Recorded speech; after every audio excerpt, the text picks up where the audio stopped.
gentle power of Cetaphil skincare achieves amazing results. We worked with Cetaphil to search for amazing women as part of our Gentle Yet Powerful contest. We were looking for someone who lives authentically, advocates fiercely, and gives back with empathy, honesty, and kindness. And we found her. After pouring through submissions, we've chosen Mary Beth Schewitz as our contest winner. Mary Beth suffered the devastating loss of her 20-year-old son due to sudden cardiac arrest. But she has stood strong and started a foundation to prevent as many untimely deaths as possible. Today, we celebrate Mary Beth and her story.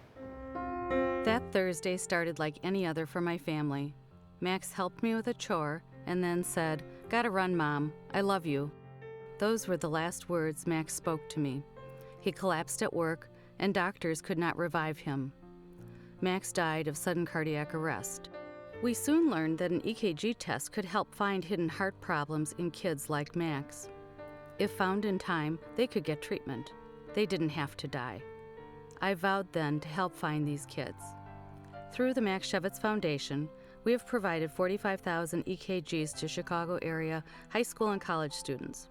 Over 800 had EKGs requiring further medical evaluation. Of those, many had life-threatening conditions, and with treatment, will now have the opportunity to live full lives. These kids are my Max substitute, and I cherish that we were able to give them this gift. And Mary Beth Schewitz is joining us now. Hi, Mary Beth. How are you? Hi, I'm well. We learned a little bit about your son, Max. Tell us a little more about him. Max was a handful. He was a child that smiled from birth and filled our lives with joy and adventure. He loved reptiles, and we had many in our basement. I bet you did. It was one of those things that when you hear about a story like this, you say, how could that have happened? He was young, you know, the heart strong. What was it? Yeah, Max was seemingly healthy and took many risks with his life, but we wouldn't have guessed that the greatest risk he faced was inside his own body, his own heart. So after he's passed away, you have 2 other kids, and you're married, and you guys have started this foundation together. How has that helped you heal? Well, you know, we now have a much bigger family, truthfully, in a way that we never anticipated. People, you think when you've lost a son, you've lost his whole future, his future wife, his future children. Things that you might have looked forward to are gone. But unexpectedly, things come into your life in a way that grows your family.